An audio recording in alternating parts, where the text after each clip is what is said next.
السلام عليكم ورحمة الله، أهلا وسهلا فيكم بفيديو جديد من فيديوهات وليف التدريبية. اليوم الفيديو هو إصدار خاص متعلق بحالات الاحتيال اللي ممكن تتعرض لها بنقطة البيع أو اللي نحن فعلا تعرضنا لها مسبقا. في مجموعة من حالات الاحتيال اللي وقع فيها زملائكم بنقاط البيع سواء كانوا بمجموعة الوليف طبعا، وفي بعض الحالات اللي هي من خارج مجموعة الوليف. اليوم رح سلط الضوء على مشكلتين او على حالتين او تحديين رح يواجهوكم بنقطة البيع، ممكن واجهوكم او ممكن رح يواجهوكم بالمستقبل، اللي بيطلبوا منك انك تكون صاحي معي وحذر لحتى ما توقع بهي الاخطاء. رح نشوف بعض الفيديوهات اللي توضح لنا حالة الاحتيال اللي وقع فيها بعض زملائنا. خلينا ننتقل للحالة الاولى وخلينا نشوف الفيديو، اتفضلوا.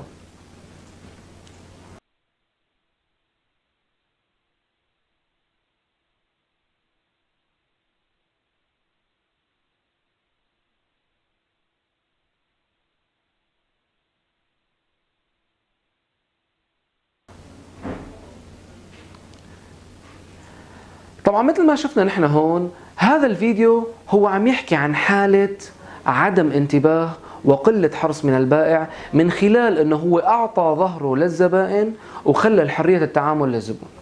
مثل ما لاحظتوا الموظفة كانت مجتهدة، حاولت تعطي المنتج للعميل، ولكن هي اخطأت لما اعطت ظهرها للزبون، وبالتالي هون الزبون صار عنده حرية التعامل مع كل الموجودات خارج الكاونتر. طبعا اللي بيطلبوا منك انا هون انك انت تكون حذر وتحفظ ترتيب منتجاتك لما بتعرضها للعميل، تحفظ عدد المنتجات اللي عم تعرضها، تحفظ التساتر الموجودة عندك، واهم شيء تحفظ شكل الترتيب. لما بتحفظ شكل الترتيب، اي نقص في هذا الترتيب رح يخليك تنتبه انه انت عندك مشكلة مع هذا العميل، وطبعا تتصرف انك انت يكون عندك قوة وجرأة انك تنادي للسكيورتي او تحل الموضوع بطريقة بسيطة بدون اي شوشرة. طبعا نحن هون مثل ما لاحظنا بالفيديو، هي العملية اللي صارت هي فيها جرأة من الزبون انه هو قدر يستغل لحظة غياب البائع ويمد ايده على التساتر ويسحب حلبة يحطها بقلب الكيس الخاص فيه.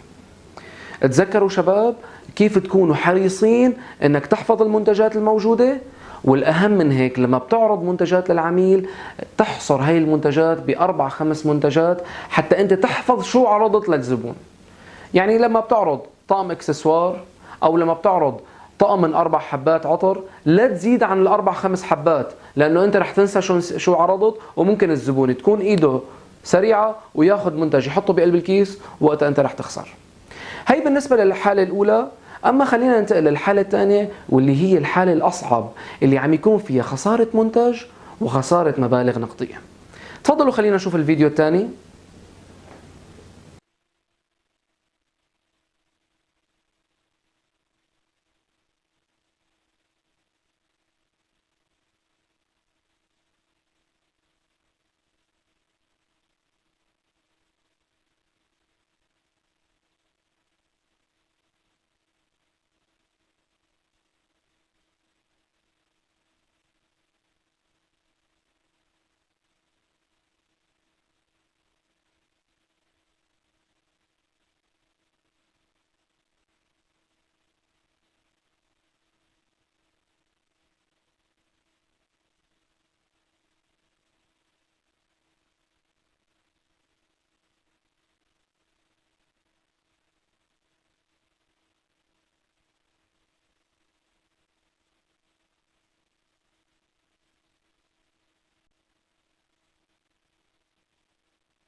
طبعا مثل ما شفنا بهذا الفيديو، هذا الفيديو فيه حركة ذكية جدا من العميل، فيه سرعة وجرأة انت ممكن بأي لحظة تتعرض له. شفنا كيف العميل عم يطلع المبلغ النقدي، عم يحاول يعطي الموظف المبلغ النقدي ويرجع يسحبه، يعطي ويسحب. إذا لاحظتوا أنه العميل كرر هي العملية أكثر من 4-5 مرات، وحتى أنه الموظفة مسكت المبلغ بإيدها ورد رجعها. فمعناتها أنا في عندي خطورة إنه هذا العميل هو جريء وسريع، وأنا كموظف لازم أكون صاحي. بلحظة من اللحظات لما الموظفة دارت ظهرها، العميل مباشرة حط المبلغ النقدي بالإيد الثانية بدون ما تنتبه الموظفة. وهون شو اللي صار؟ لما وجه للموظف الكلام، الموظفة ما عاد عرفت هل أنا أخذت المبلغ ولا لا. صارت تدور بقلب الكاش أنا أخذت المبلغ ولا لا، وبسبب ممكن خوفها من العميل تيقنت أنه هي أخذت المبلغ، فرجعت له باقي المبلغ وعطته المنتج، وبالتالي هي خسرت من ناحيتين. هذا الأمر شو بيتطلب مني؟ بيتطلب مني أني أعتبر أي عملية بيع قد أوقع في الخطأ، أي عملية بيع سواء كانت صغيرة أو كبيرة. 2، بيتطلب مني أي عميل بيكرر هي العملية اللي هي السحب والأخذ وعد السحب والأخذ أنه ممكن فيها شك. هون في شك أكيد، هون بيتطلب مني أن أكون حريص وأطلب من العميل إما يخلي المبلغ معه أو أخذ المبلغ وخليه برات الكاش.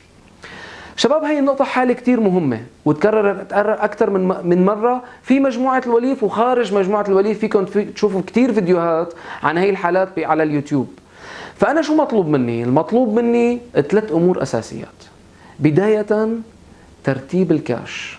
أهم نقطة بهذا الموضوع، درج الكاش لازم يكون مرتب، الفئات النقدية كل فئة نقدية لوحدها. 2، لما بيكون عندي مبالغ كبيرة لعدة أيام، عندي مبالغ كبيرة وما قدرت أسلمها للمشرف، لازم هي المبالغ تكون محفوظة بمكان ما يعرفها إلا أنا. 3، إنك أنت تكون حريص لما العميل بيعطيك المبلغ ما تفتح درج الكاش ليستلم العميل القطعة. بعد ما تسلم العميل القطعة، بعدين بتاخد الكاش وبتنتقل للدرج. شباب، كتير نقطة مهمة، لا تروح لدرج الكاش إذا ما كان العميل مستلم القطعة والمبلغ النقدي بإيدك. لا تفتح درج الكاش إذا ما كان المبلغ النقدي بإيدك وإنت شايفه. لا تفترض أنك استلمته. برجع بذكرك لما بتشوف العميل رجع وسحب ورجع مرة تانية ممكن بده يرجع، اتذكر أنه هون في مشكلة. اتذكر أنه هون أنت قدام حالة احتيال، لازم تأخذ حذرك. مثل ما شفنا هلا حكينا عن المشكلتين. اول مشكله انه انا اكون غايب الذهن عن البضاعه الموجوده والعميل يقدر ياخذ اي حبه يحطها في الكيس، والحاله الثانيه انه يكون خايب ذهنيا عن المبالغ النقديه اللي عم بستلمها او عم بعطيها للعميل. بتمنى تاخذوا حذركم وتديروا بالكم مشان نحن نقدر نحافظ على الروح القويه والمعنويه وما تنزعج باي لحظه ممكن تتعرض فيها للاحتيال. شكرا كثير لكم، وبنلتقي في فيديو جديد ان شاء الله من فيديوهات الوليف التدريبيه.